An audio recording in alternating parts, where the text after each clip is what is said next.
Hello everyone and welcome to part 3 of my Kaiju movie review series, where today we are going to be a little bit more focused.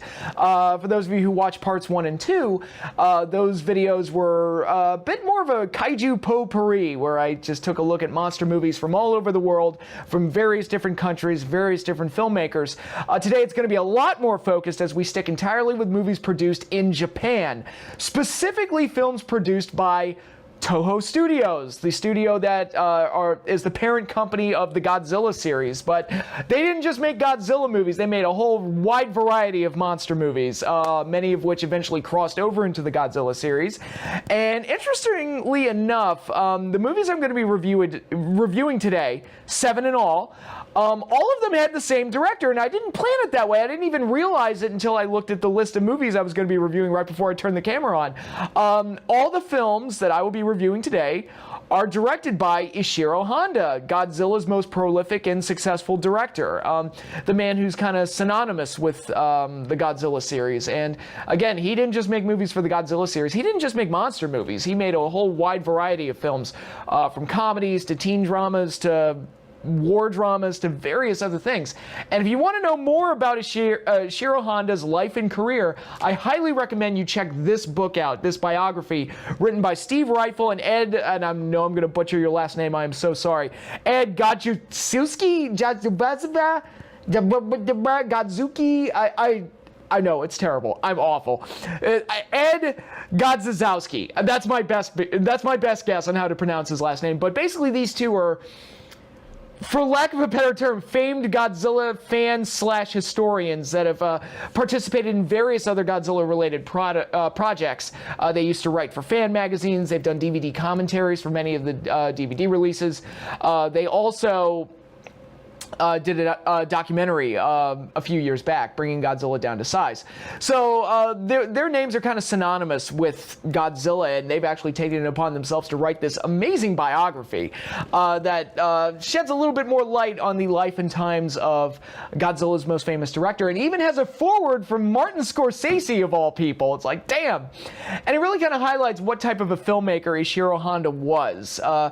It's funny, a lot of people kind of write off the Godzilla movies and the Kaiju movies as just kid stuff and just low-rent, B-level sci-fi junk, but the people that worked with him, the people that knew him, and the people that are fans of these movies, we all agree Ishiro Honda was a great director that brought a level of class and expertise to these movies that they probably wouldn't have had otherwise if he wasn't involved. And nothing demonstrates that better than the original Gojira, which is one of my all-time favorite movies. And to get like the little nod of approval from a famed film director like Martin Scorsese, I mean, that says a lot and really is indicative. You know, he was also best friends with Akira Kurosawa, which the book details entirely, and they collaborated and worked together on several projects. And yeah, Ishiro Honda was a great director, that's all I'm saying. And it's an honor for me to come on here and actually review a good chunk of his work. I've already reviewed all of his Godzilla films in my previous monster video review series, but here I'm going to be taking a look outside the Godzilla series and looking at his other contributions to the Kaiju genre. So with all that said, let's just go ahead and jump right into it. After the success of Godzilla in 1954, there was an immediate sequel, Godzilla Raids Again, but then Toho kind of, instead of continuing the Godzilla series right away, they kind of branched out and decided to try, let's see if we can create other monsters. And that's something that is kind of missing from the Godzilla series today, where everything, and I guess you could argue it's a problem with filmmaking in general, but there's always this tendency to like, let's bring Ghidorah back, or let's bring Rodan back, and let's bring so-and-so back, and just keep bringing monsters back. But part of the appeal of these movies back in the day, at least for me in my youth, was, what wacky thing is Godzilla going to fight this time? It was all about, all right, what's the new thing that's going to be coming out?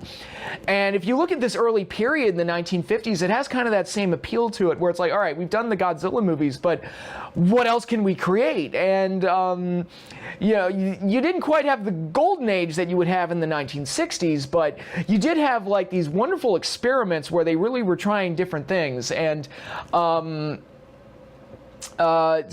of those experiments yielded some great results, and we're going to get off to one of their better results in the very first film I'm reviewing, 1956's Rodan. Probably one of the more famous monster movies that Toho produced outside of the Godzilla series. Rodan would go on to cross over into the Godzilla series and become one of Godzilla's lead co-stars, typically considered a major ally of Godzilla, although he's fought him a few times. Rodan is in many ways an antithesis to Godzilla. Godzilla is slow, ponderous, and large. Rodan's a bit smaller, he's sleeker, he's fast, and he flies so fast that he causes sonic booms. So he's a complete physical opposite to Godzilla, and he's also motivated by things like reproduction and food. So he's a little bit more animalistic and less of a god like what Godzilla is. So this is a completely different project in many ways. And what I really like about this movie, every time I rewatch it, it's got a great horror movie aspect to it with great suspense and build-up, where everything kind of starts small with murders happening at a cave site, a mining facility, and it's blamed on somebody else is accused of the murder, believing it to be the result of some personal spat that happened in the workplace. Turns out it was giant insects, giant bugs known as the Meganula, who would also cross over into the Godzilla series eventually. They would be the basis for Megaguirus, the 2000 Godzilla film. The second film in the Millennium series. Here, they are strictly giant caterpillars that hunt people and kill them. Admittedly, the special effects on the Meganula are not entirely convincing, not great, but keep in mind this was made in 1956 and they were working with what they had. I should also note this is the first monster movie that Toho made that was in color, and I think that's significant as well. It's both a blessing and a curse in a way, because a lot of the film looks great, but it also exposes some of the blemishes with the special effects that would have been hidden if the film was in black and white. And I'll talk about that a little bit more when I get into Rodan. But yeah, so you have these killer caterpillars that are crawling around killing people, and they're all coming from this cave. And a worker gets lost inside the cave and ultimately discovers a nest of a prehistoric creature of Rodan, and he finds this giant egg, the egg hatches, and out comes this little baby Rodan that eats the giant caterpillars. So it's this constant escalation here where it starts off, oh, it's a murder in the workplace, oh no, it's giant bugs, or oh no, it's a giant goddamn pterodactyl. What is gonna happen next? And sure enough, Rodan breaks free from his underground nest and causes widespread havoc. They're not even sure that it's a creature at first. They actually think it's some kind of super weapon, supersonic plane from an enemy country, but because the thing travels so quickly that they can't get a positive ID on it, which is great. So it's almost like a UFO story as well. It's so great how they combine so many different things. But yes, it is a giant pterodactyl creature, which leads to some of the best military versus the monster scenes that Toho, in my opinion, Toho's ever filmed. The dogfight aerial battle sequences are terrific. And if you want to know where George Lucas got a lot of his inspiration for Star Wars and how like the TIE Fighter and X-Wing battles are done, specifically on that first Death Star battle in A New Hope, take a look at Rodan. There are a lot of shots of the pilots in their seats and the way the planes are moving and all sorts of other stuff. It's like, man, I get the feeling that George Lucas liked Rodan, because I'm seeing a lot of the Death Star trench battle in these action sequences. And a terrific way to present Rodan, because he is so much faster and so much quicker that to put him in this kind of aerial dogfight is a great way to showcase his skills and his abilities. And ultimately we get to this the climax, or at least the action climax of the film, where Rodan attacks Fukuoka. One of the best city destruction scenes that Toho has ever done. Absolutely fantastic. And Rodan has never, in my opinion, Rodan has never looked better. It's amazing to me that if you look at him in the 60s and you look at him in the 90s, Rodan just never looked quite as good as he did here in the 50s. It's just an amazingly well-executed design, played beautifully by Haru Nakajima, the original Godzilla suit actor. And we even get a little surprise in the final, the attack on Fukuoka, where it's revealed there's a second Rodan. The Rodan has a mate. And so it's double trouble. You got to deal with 2 Rodans now, and a great reveal, great surprise, and a nice little punctuation to the scene. Now, where you run into some trouble with the special effects, like I alluded to earlier, I think the film being in color exposed some of the sins a little bit easier than, say, the early Godzilla movies. For example, in the final city destruction scene, you can see the wires, like, everywhere. Like, there's a ton of shots where you can see the wires with Rodan. But, again, it was made in 1956. It's their first film in color, so I'm willing to be a little bit more forgiving. And also, Rodan looks so great that I don't even care. Like, it's like, yeah, I'll let it slide. Rodan just looks so terrific. And like I said, he's never looked better. The closest they've come to recapturing the way Rodan looks in this film is in Godzilla Final Wars, but that film's nowhere near as good as this one. And, yeah, it's just a terrific monster movie. I think it's probably my personal favorite outside of the Godzilla series that Toho ever made. I think it's a terrific film. Great monster movie, great horror movie suspense elements, and it's completely different from the first Godzilla as well. Well, tonally, it's got some of the dour grimness that the original Godzilla did, but it tells a completely different story, features a completely different monster, and shows that Toho had some creative juices working there. It wasn't just, let's just rehash what we did with Godzilla. They had a bunch of ideas, and they were bound and determined to use every single one of them.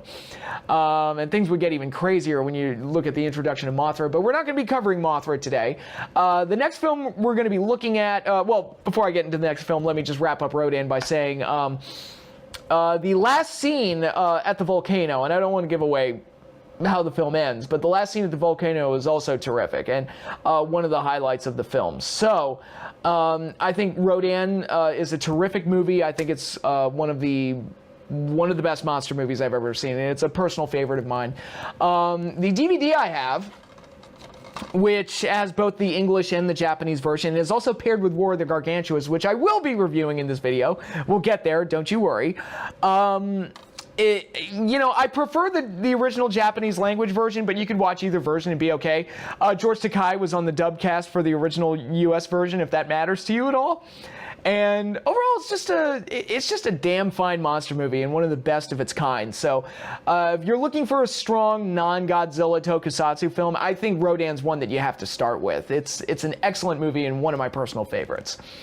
Next up is 1957's The Mysterians, which is not strictly a monster movie. It's actually more of an alien invasion movie, where the Mysterians, a group of mysterious aliens, love that name, they come to planet Earth intending to colonize and breed with the women. Their planet was destroyed. They were disfigured by a nuclear fallout on their own planet, and now they want to take the Earth for their own, and colonize the Earth and breed with the women and keep their species going. The people of Earth are like, no, fuck you, and that's how you get a war. So that's basically the plot of the movie in a nutshell.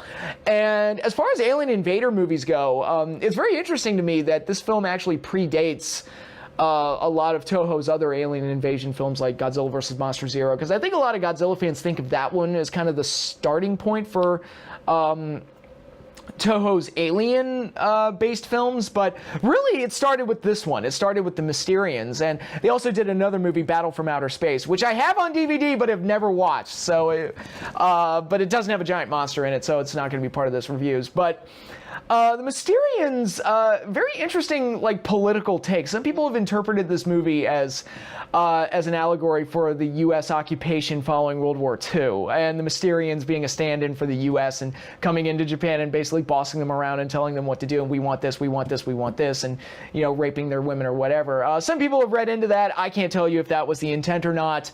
If it was the intent, this movie is super, super dark, and it's way more anti-American than Godzilla vs. King Ghidorah ever was, but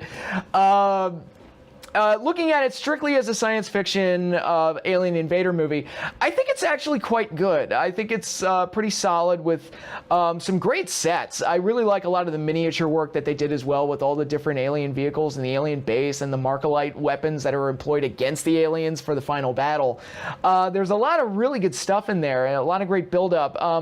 I wish some of the character work had been a little bit better. Kenji Sahara is probably the most interesting character in the movie, as he actually sides with the Mysterians Mysterians at first, but a lot of his motivation for doing so isn't handled maybe as well as it should be. But I think where this movie really shines is in the build-up and the growing tensions with the aliens, who, by the way, look like Power Rangers in capes. That's the other thing. They all look color-coded. They all look like Power Rangers, but with little capes. So be on the lookout for that. But why am I reviewing this movie as part of a giant monster movie review series? Well, for those of you who don't know, this movie includes Mogera, a robot creature that would eventually cross over into the Godzilla series in 1994 for Godzilla vs. Space Godzilla, used as a weapon of Earth to defend against the space monster in that film.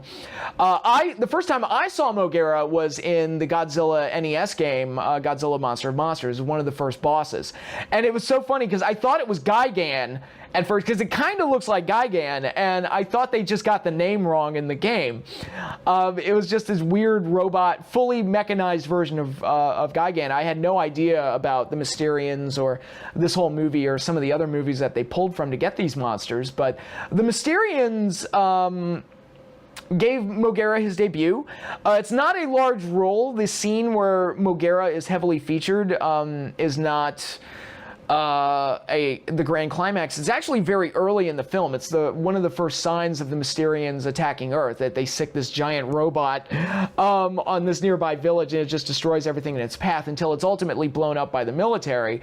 But the scene is terrific. I think it's a very well done scene, and Mogera is a striking monster. Another Mogera shows up briefly at the end, but ultimately gets destroyed before it can do anything. Yeah, I kind of wish they'd used Mogera more, because it is a pretty cool looking thing. It's like, oh god, could you imagine if the Mysterians had like a whole army of these things and they just sent them out into the battlefield? That would have been amazing. And if they were making the movie today, that's probably what they would do. But so you do get your giant monster in there in the form of Mogera, who's a pretty neat looking robot monster, and I guess you could say Toho's first example of a fully mechanized monster, right up there with Mechagodzilla and Mechanic-Kong, and then the future version of Mogera. Mecha King Ghidorah is kind of a half yes, half no. Gigan's kind of a halfer as well, being a cyborg and everything. But anyway, I think, monster or not, and admittedly Mogera is not completely essential to the plot of this film, but as a science fiction alien invader movie, I think the Mysterians is quite good and fits right in with any of the 1950s alien invader films that were coming out at the time, like War of the Worlds and, what's that movie that Ray Harryhausen made, Invasion of the UFOs or whatever, I forget, the Invasion of the Flying Saucers or something like that. And there were a ton of movies like this out at the time. Day the Earth Stood Still, and various other things. So to me, this movie fits right in with that class of movies. It's just a classic, good old-fashioned sci-fi flick, and if you're into that type of stuff, I think this is one that's worth checking out, and it's a pretty darn good one. Now, it is hard to find. I don't know if it's ever been officially released on home video here in the States. The first time I saw it, I rented it in like the foreign section of a mom and pop video store back in high school, and that was the first time I saw it. So it's a very hard one to find, but if you can get your hands on it, I think it's definitely worth checking out. And again, it's, if you want to know where Mogera came from, if you're a Godzilla fan, it's like, I wonder where this creature came from. I wonder where this creation got a start. It's this film, so if you're a completist like me, you're going to want to check this one out. And next up, we will be covering two versions of the same movie that introduced the same monster. 1958's Varan, which eventually got a very heavily edited US version in 1962, Varan the Unbelievable, starring Myron Healy. Now, this one's got a very interesting history because it was supposed to be a co-production between Toho and another studio, but the other studio folded. So it kind of left Toho to kind of scramble and put something together. And it kind of shows. When you look at the original version of this film, it feels like something that Toho just rushed out there for the sake of getting a monster movie out there. But it was probably them just trying to cut their losses on this co-production that kind of fell through their laps, or fell apart at the seams. And the end result is something that feels like it's borrowing elements from the other monster movies that they had made up to this point, but doesn't really have much substance beyond that. But I guess I should start off by talking about the monster himself, Varan. The first time I saw Varan was actually his very brief, and I do mean brief, cameo in Destroy All Monsters, where I didn't even see him until the end of the movie. He was in the background during the Battle of Mount Fuji, but his appearance was so brief that it's blink and you miss it. The only close-up shot he gets in the entire film is at the very, very end. And I remember watching Destroy All Monsters for the first time and thinking, who the hell is that? And sure enough, my brother explained to me, he's Varan. I read about him in a book. He had a movie years prior to this. And I was like, huh, interesting. Well, there's one more monster movie I got to track down, and just to get the complete history of all of Godzilla's co-stars. He was also a boss in the aforementioned Godzilla Monster of Monsters NES game. Now, why Mogera and Varan make the cut and Rodan and Anguirus get left out of the game, I have absolutely no idea. Sometimes we just can't have nice things. But anyway, Varan, much like Godzilla, is an underwater creature that comes ashore and destroys everything. So he's got that similarity to Godzilla. He kind of starts off walking on all fours, very similar to Anguirus. Even has a row of spikes, not like a full turtle shell of spikes like Anguirus does, but has a row of single spikes going up his spine, so he's kind of like sharing some similarities with Anguirus there. And in probably the best scene in the movie, he gets cornered by the military, but then reveals that he's got like skin membranes underneath his arms, very similar to like a flying squirrel or like the early versions of Spider-Man, where he's able to use those flaps under his skin to fly. And again, the reveal of his power is kind of awesome, and I would say probably the best scene in the movie. Kind of reminds me of the first Gamera movie where he reveals his ability to fly, although we're a long way off from covering Gamera. But yeah, so the monster has some things going for it. I think Varan's got a neat design. Unfortunately, the movie surrounding him is not that interesting. Basically, it starts off with a bunch of scientists researching a rare species of butterfly that was recently discovered on this island. And while there, the scientists observe this lake, and they disturb the lake, and out comes Varan. And that's pretty much it. And then it's pretty much just monster versus military for the rest of the film without much rhyme or reason. And it's a fairly unremarkable film because of that. It's not, it doesn't do anything that great or that cool. It doesn't build great suspense like Rodan. It doesn't have anything to say like the original Godzilla. It just feels like any one of its other contemporaries, which was something that is kind of disappointing, because when you look at Godzilla and you look at Rodan, Toho was kind of breaking the mold of the contemporaries that their U.S. counterparts were making for him. But Varan feels like a film that would have fit in right with any other monster movie that was out at the time. And there's not really a whole lot else to say other than that. It's just monster shows up, fights military, they stop it, and that's it. Although their plan for stopping it is fairly interesting. I'm surprised it never comes up again in any other monster movies, because it seemed to work pretty well. But it is a fairly unremarkable film, not one that, unless you're a completionist and you want to watch all the Toho monster movies, or you want to watch all the movies starring past Godzilla co-stars, it's not really worth going out of your way to see. Varan himself is kind of neat and has actually built up kind of a following in the Godzilla fan base. Is like that cool monster that's heavily underutilized and doesn't get used enough. Because like I said, he only has the brief cameo in Destroy All Monsters, and that's it. So I wouldn't be opposed to Varan ever coming back at some point. I think it'd be neat. Toho's got a large menagerie of monsters to use. They don't have to keep using Ghidorah, Mothra, Rodan, and Mechagodzilla. So it'd be neat to have Varan come back. He almost came back in 2001's Godzilla, Mothra, and King Ghidorah. Giant Monsters All Out Attack. Originally it was supposed to be Varan, Baragon, and Anguirus, but they replaced Anguirus and Varan with Mothra and King Ghidorah for the sake of like box office potential, which is kind of disappointing. I think the movie probably would have worked better if it was Varan and Anguirus, but anyway. Yeah, so the monster's kind of neat. The movie itself is kind of forgettable and not really that great. Now, the American version of the film is probably the most heavily edited Japanese monster film for any American adaptation I think I've ever seen, where they basically rip out the entire story of the Japanese film, use most of the monster footage. They don't use the flying scene, which is disappointing. It's like you cut out the best scene in the movie, but they use really just the monster footage, and they construct a whole new story around the monster footage, with Myron Healy as the lead actor. Now, what I will praise the film for is that the start-off point for how Varan gets introduced into the story is a little bit more meaty and interesting than what's done in the Japanese version, where I said they were just looking at butterflies, and then all of a sudden a monster shows up. Here, they go further in explaining that, like, the U.S. and Japan, scientific experiments on this lake that they're observing is causing all kinds of problems. So it's got like a little bit more of an environmental message to it, which you could say is kind of forced, but at least it's something, at least there's more of like a direct causality for the monster this time around. That makes a little bit of sense. And so it has that going for it. Myron Healy, not a terrible actor. Does the best he can,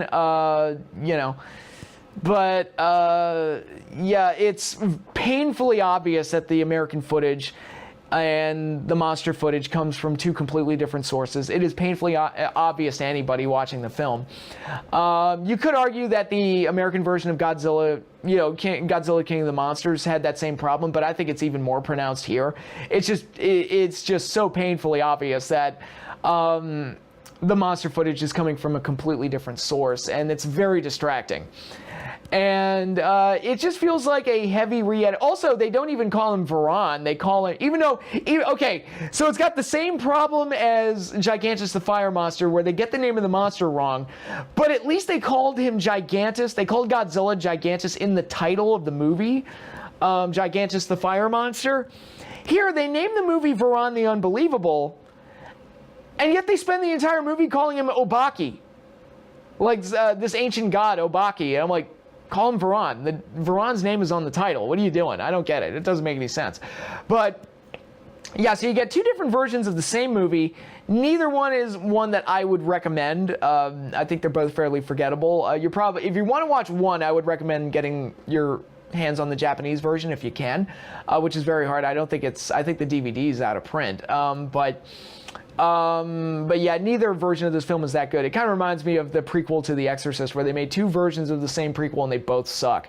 And that's kind of the case of what we got here. So unfortunately, Varan, not a hit with me, but hopefully one day Varan comes back and leaves more of an impression on us monster fans. So from there, we go into the 1960s. We go into 1963's Attragon, which is a very interesting movie. I mentioned that Honda specialized in directing war films, and I think he got to put some of that to good use with this movie, but this is a monster movie review series, so I gotta mention the reason that this movie is included in a monster movie review series, despite having very little monster action in it, is that we are introduced to Manda, the sea serpent that we see in Destroy All Monsters and would even come back in Godzilla Final Wars. And yeah, this was Manda's debut. Manda is the god of the Empire of Mu, an ancient civilization that was sent undersea. Again, it's the Atlantean legend, the Atlantean lore being brought into the Toho monster movie universe. And they're tired of living under the sea and they want to conquer the surface world. So the underwater kingdom of Mu unleashes its wrath and its fury and declares war on the surface. And that's where the war aspect comes in, where this ancient civilization is rising up. They've got this Empress character who's very striking and very unique and interesting, not like a lot of other female villains in the Toho films, and a very, not necessarily the most dynamic character, but very interesting look and dress to her, and like the way she carries herself and the way she dresses. She's instantly memorable. She's probably, from strictly visuals alone, she's the most memorable character in the film, even if she's not the best written. Now, the best written character is the general, a long-lost general who left his family behind after World War II, feeling personal shame for his failures.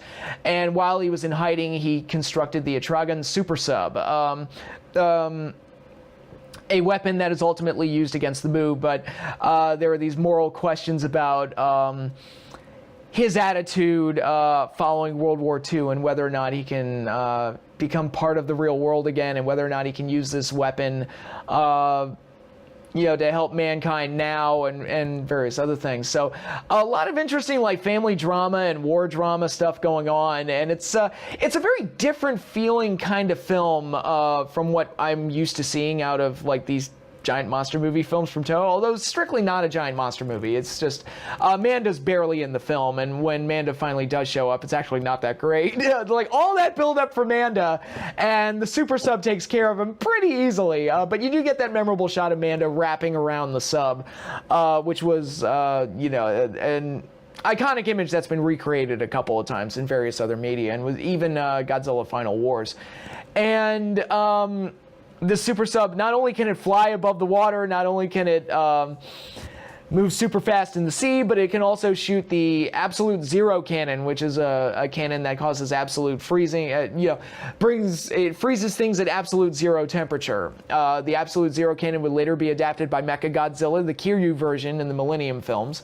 So yeah, all these little things that started in this one movie later got adapted by the Godzilla series, which I think is interesting. But ultimately, it's not really about the monster. And like I said, the monster is probably the weakest aspect of the film.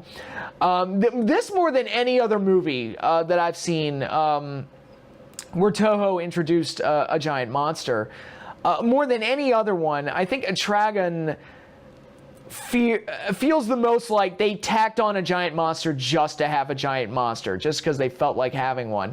Actually, I take that back. I think Gorath might be, which is not included in this series, by the way, but I think Gorath might have the most pointless monster in the history of Toho's canon. A monster that was so pointless that when the film was brought to America, they cut the scene out entirely with the monster in it, and nothing is lost. Like, the story makes perfect sense without the monster being in it. So that one really takes the case. But Attragon's not far behind. But this movie, I think, is really, really good, and a solid war movie with great action, great build-up, and a very different tone and tenor than a lot of the other films that Ishiro Honda would direct in the sci-fi genre. So it's a bit of a hidden gem with me, even though the monster action is not much at all. Like, again, Manda's really only featured in one scene, but you get memorable characters, memorable military fight sequences, and some great build-up to those sequences as well, and some great character dynamics as well. So I think Attragon's a bit of a hidden gem, and if you can get your hands on it, I highly recommend it. Again, keep in mind, very light on the monster action, but it's really not about the monsters. It's really more of a sci-fi war film. And to that end, I think Honda succeeded and created something pretty special and pretty unique. One of the, again, this one was, it didn't give me exactly what I wanted out of it when I first picked it up, because I purely checked this out just to see Manda's debut. But what I got instead was actually pretty good. So I think it's definitely worth a look. Next up on the list is one of the most bizarre movies that Toho ever produced. 1965's Frankenstein versus Baragon, where Toho does their own take on the Frankenstein monster, which of course becomes a giant monster that destroys everything. So it's a very interesting take on Mary Shelley's original character. I'm sure she would appreciate that. But yeah, we get to see, but hey, that's what happens when you're in the public domain. Anybody can use you. But here we get to see Frankenstein do battle with Baragon, making his debut. Baragon was another monster I was very interested in seeing.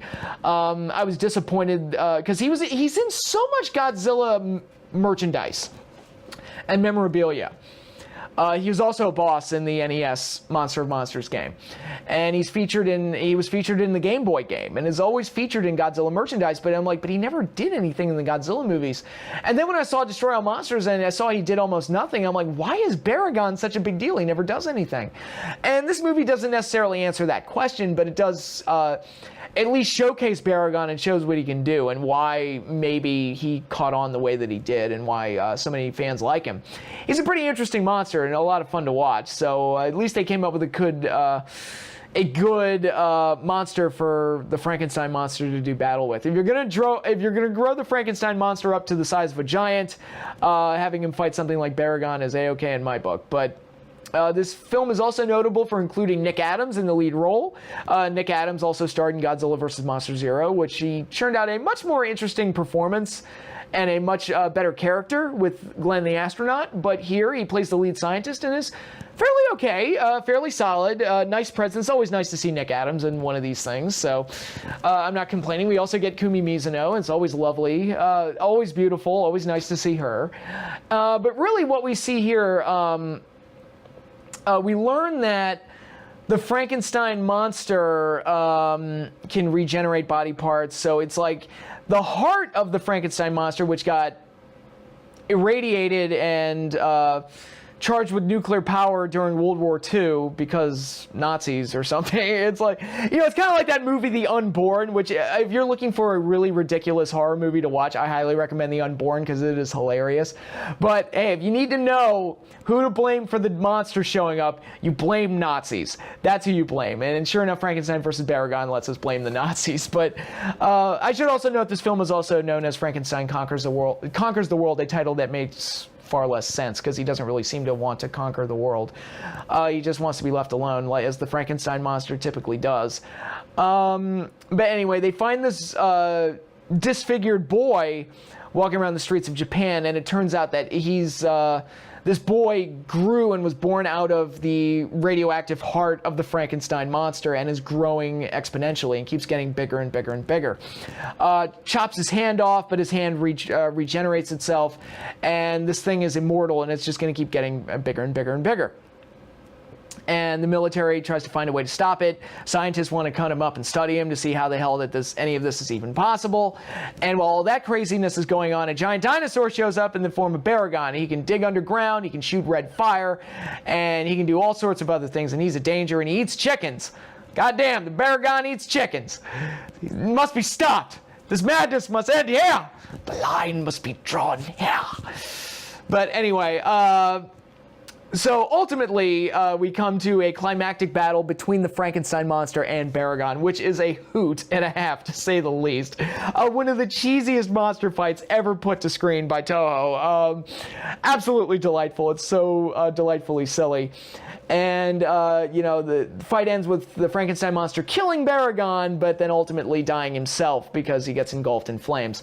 Now, I'm a big fan of the Frankenstein monster. I've read the original Mary Shelley novel, and I grew up loving the Universal monster movies with Boris Karloff. I think Bride of Frankenstein is my personal favorite of that Universal monster movie series that they did. So to see him treated like this and like kind of a joke in this really ridiculous movie, I'm just kind of like, that could have been better. Like, that could, it makes you wonder. It's like, was TriStar with their version of Godzilla, were they getting back at Toho for how they handled King Kong and Frankenstein, who were kind of, and again, I know Frankenstein's in the public domain, and has his origins in Europe, but he became like an American cinematic icon, thanks to Boris Karloff and the makers of those original films. But so it makes you wonder if like the TriStar Toho film or the TriStar Godzilla film was like revenge for how some of our icons have been treated in foreign films. But so yeah, the part of me that really respects the Frankenstein monster really doesn't like this, but the part of me that likes good old-fashioned, like, cheesy ridiculousness kind of loves this. So, half a dozen in one, six in the other. Really hard film to judge. It is absolutely ridiculous and cheeseball and silly and dumb. So if that's not your cup of tea, then this movie's definitely not for you. I would never recommend it or say that it's one of the best, but I got a kick out of it just for how silly it got. The most interesting thing I can say about my experience with this film is that to really show my dedication to the genre, I really wanted to see the movie where Baragon debuted, so I looked in vain in TV guides and various other things to see one day this movie will be on TV and I will finally get to watch it. And sure enough, it showed up on a movie channel late at night. I don't remember which one. And it was on at 3 in the morning. So I literally stayed up till like 5 in the morning watching this movie just so I could see the debut of Baragon. And that was my only motivation for seeing this movie. And was it worth it? I mean, Baragon was cool, so the thing I wanted out of it was cool, but but I also got treated to a bit of ridiculousness as well, so, whatever you can get, I guess. But yeah, so that's Frankenstein versus Baragon, but that leads me into the next film I'm going to be covering, 1966's War of the Gargantuas, which, as I said here, is paired on this DVD with Rodan. So very interesting that these two films got paired together because they're probably my two favorite monster movies that Toho made that aren't part of the Godzilla series. But War of the Gargantuas is often considered by fans to be a sequel to Frankenstein versus Baragon, or at least an unofficial sequel, because they refer to them in the Japanese language, they refer to the Gargantuas as Frankensteins at some points in the film. So it's kind of been assumed that the Frankenstein monster got burned and parts of him got separated, and those parts like regenerated and grew into these two creatures. Sanda and Gyra, the two Gargantuas. Now, interestingly here, what you get with this movie is you almost get like a nature versus nurture type of aspect here, where Sanda was raised by scientists and cared for and experienced compassion and warmth and various other things. And he's when he ultimately grows up to be this gargantuan giant, he's the good monster, and he's compassionate towards humans, and he protects humans, because that's how he was raised. Gyra, the green Gargantua, was raised in the wild and had to take care of himself, and attacks giant octopuses and eats humans whenever he can. So he's the bad monster. So you get an example of like, I guess it's all in the it's kind of like, with pit bulls, it's all in the upbringing and how they're raised. And you definitely see that here with War of the Gargantua. So I don't know if that was intended by the filmmakers, but it is an interesting little theme heading through the films, and what the feud between the two monsters is about. Really, it's the treatment of humans and it's the treatment of people. Now, and that's where they have their big disagreement. But to get the negatives out of the way, before I start gushing all over this movie, there are some obvious negatives here, and they're pretty big. We get an American actor in the lead role, Russ Tamblyn, who you may remember from the original version of The Haunting, where he was quite good in that. He also had a small role in Twin Peaks. Those of you who were fans of that show, Russ Tamblyn was in that show. Very good actor. I don't know what the hell happened here, because he's boring as paste. Like in this film, he gives the flattest performance, especially when you compare him to Nick Adams, another American actor who seemed to shine in these movies. And then you look at Russ Tamblyn, it's like, what the fuck, dude? Barely emotes, barely has any like emotional response to anything. And it's just a really dull, flat performance, which wouldn't be so bad if he wasn't the lead, but he's actually the lead character. It's like, oh my god. And we get Kumi Mizuno in the film again. And again, always great to see her. But Russ Tamblyn, the reason I prefer the Japanese track over the American one is because I just can't stand to listen to Russ Tamblyn in English. You're much better off just listening to the film in Japanese. The other major negative of this film is the musical number. The words get stuck in my throat, which is absolutely terrible. I don't know who that singer was. I don't know her complete body of work. But that musical number was embarrassing, quite bad. The song is awful. It's supposed to be kind of a love song, and they sing about getting words stuck in your throat. And it's like, I can't think of anything more unappealing two things that don't go together, like love and the throat. Those just don't seem to be synonymous concepts. It's a very bad song. So when Gyra breaks up the musical number and eats her, it's like, thank God. I think you just made me cheer for the bad guy.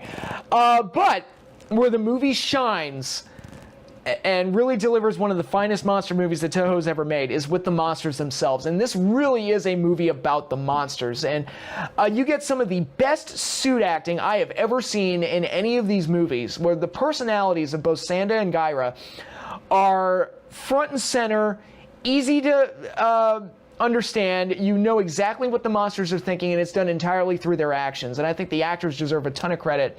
Haru Nakajima plays the green Gargantua, the bad one, and I think he does a terrific job. And actually, both suit actors, I think, do a terrific job in this film. And another benefit of the performances is that these suits are a lot slimmer, a lot thinner.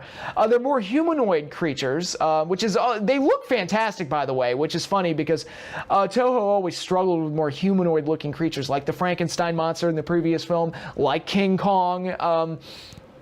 And they always seem to have trouble with that, but for some reason their Gargantuas look amazing. They look great. And like I said, their personalities really shines through. At one point in the movie, they have a reunion, and it looks like Sanda is protecting his brother from the military, who's burning him down with these with the maser tanks. And I believe this was the first movie to use the maser tanks, which is one of the more interesting Toho military weapons to ever be used. These giant laser tanks, and like, oh god, that's so cool. But Sanda is protecting his brother, but then we come to a scene where Sanda goes away, then while he's gone, Gyra eats human beings. And then when Sanda returns, he sees like the remains of Gyla's victims, and realizing what his brother has done, he gets pissed off and starts smacking him with a tree. He picks up a tree and starts smacking him. And the whole scene is done with, again, no dialogue. They don't have to explain anything. You just see it, you feel it, you experience it, and the suit acting is great and conveys all the proper emotions. So I think that's the best scene in the movie, and really highlights all the positives. And because it's the suits are slimmer and trimmer, you get a little bit more dynamic action sequences out of them, where they're judo flipping each other. And when they're in the city for the climax, you get they're judo flipping each other and throwing each other all around. It just looks terrific. It looks amazing. So if you're the type of person that's in these type of movies purely for the monsters, you couldn't ask for a better movie than this one. I think this one delivers in spades with two of the most interesting monsters that Toho has ever created, and some of my favorite fight scenes involving monsters in their entire library. It's great work all around. If Russ Tamblyn turns out a better performance, this might be my favorite monster movie outside of the Godzilla series. Yeah, I mean, this is just a terrific example, and there's a reason why a lot of fans have always wanted, it's like, God, I'd like to see Godzilla fight the Gargantuas, but it's never happened. They've never crossed over into the Godzilla series. Not in film, anyway. They have appeared with Godzilla in comic form, for those of you who read Rulers of Earth, but in film, we haven't gotten it yet. Although, well, I take that back. They did use stock footage of the Green Gargantua in some of the Millennium films, so he is officially incorporated into a version of Godzilla canon, but Godzilla and the Gargantuas never crossed paths, which is unfortunate. But yeah, this movie boasts great fight scenes, great music, great everything that you love about these type of movies. The action scenes are great, the suit acting is terrific, some of the best I've ever seen, and yeah, and one other aspect I really like about the fights. There's a tendency with these movies to make the monsters invincible and to have them not sustain their injuries for long periods of time. With here, they take the opposite approach, where they'll get injured in one scene, and then they'll keep that injury for the rest of the movie. As an example, I mentioned that Gyla gets burned by the maser tanks. He keeps those burns for the rest of the film.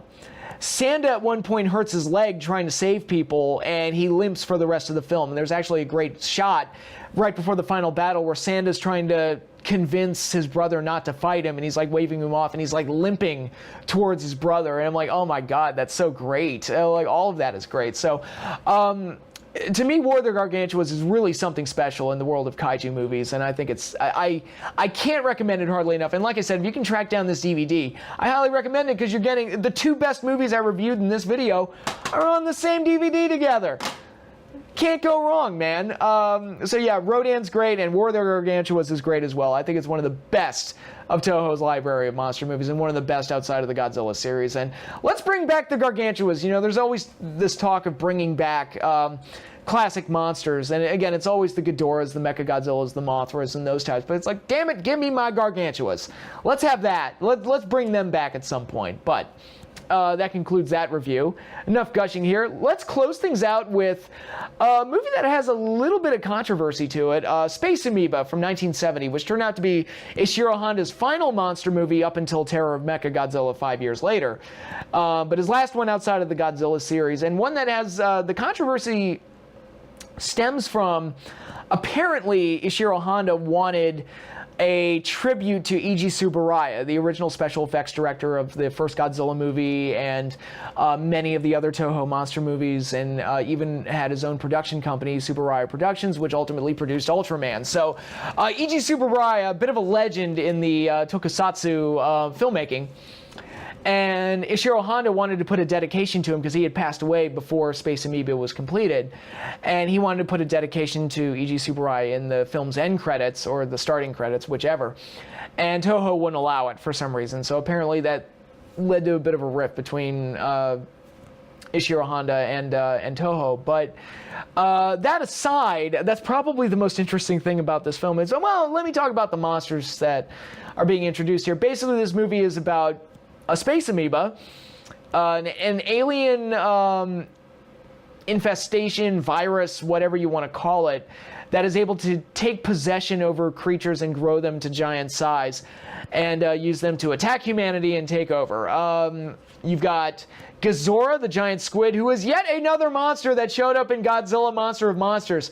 How the fuck did Ghidorah make the cut and not Anguirus and Rodan? Sorry, it still pisses me off after all these years. It's really weird to me. But anyway, you get Ghidorah, the giant squid, Ganime, the giant lobster, and a giant turtle, Kamibas, who did eventually cross over into the Godzilla series in a bit role. He was a victim of Godzilla's wrath when his corpse washed up on sea during Godzilla Tokyo SOS. So he has a brief cameo in a Godzilla film and was easily dispatched by the King of the Monsters, shall we say. I've often wondered, because he's a turtle, if that was a dig at Gamera. But supposedly it was supposed to be Anguirus in that scene, but they determined that Anguirus was too much of a fan favorite to throw away like that. So I don't know, but I always assumed that was supposed to be a dig at Gamera. But anyway, so the aliens are able to take control of these creatures and grow them to giant size. And we start off with Ghidorah. Ghidorah ultimately gets defeated, and I should also note that most of the movie is set on this island with these natives that are really the ones feeling the brunt of these monster attacks, while these scientists try to help them and arm them and provide them with everything they need and try to fight the monsters off. And one of the people gets possessed by the space amoeba and delivers messages from the alien overlords or whatever, which I really feel like this didn't need to be an alien invader film. They didn't need to make the space amoeba sentient. I feel like they could have just had the space amoeba crash on Earth and infect some monsters, and that was enough. I didn't feel like you needed like an alien or an intelligent influence over what was going on. I felt like that was completely unnecessary, but anyway, this movie just kind of feels like a long string of continuous action sequences. All right, we fought Ghidorah, now let's fight the giant lobster. And then at the end of the movie, when the influence of the space amoeba is defeated, you still have a giant lobster and a giant turtle, and then they fight each other for some reason because they're no longer being controlled, so they just fight each other. And there's some fun moments with the monsters, and the monsters themselves are kind of neat, but there's really nothing special about this film, and it's a fairly forgettable movie, and unfortunately, Ishiro Honda's name is attached to it, which is kind of sad. Fortunately, he was able to do Terror Mechagodzilla and kind of redeemed this one, but so at least this wasn't his final film, but it is kind of a forgettable monster movie in Toho's library, but one that, you know, I keep seeing these monsters pop up, so obviously somebody really likes this trio of space amoeba monsters. They keep showing up in Godzilla media and merchandise, and who knows, maybe one day we'll get the space amoeba monsters and the Gargantuas get to co-star with Godzilla officially at some point. Who knows? We'll get the biggest monster crossover in Toho history, but as is, I think this movie's fairly underwhelming. Not that great, and kind of a sign of the times that the golden age for Toho was over at this point. Again, this was 1970, and they'd already passed their peak. They'd already made Destroy All Monsters, and the Godzilla series was going to start going on its major decline with Godzilla vs. Gigan and Godzilla vs. Megalon. So this was kind of a sign of the times that Toho were no longer the kings of monster cinema. But that will be the final film I will review for this video.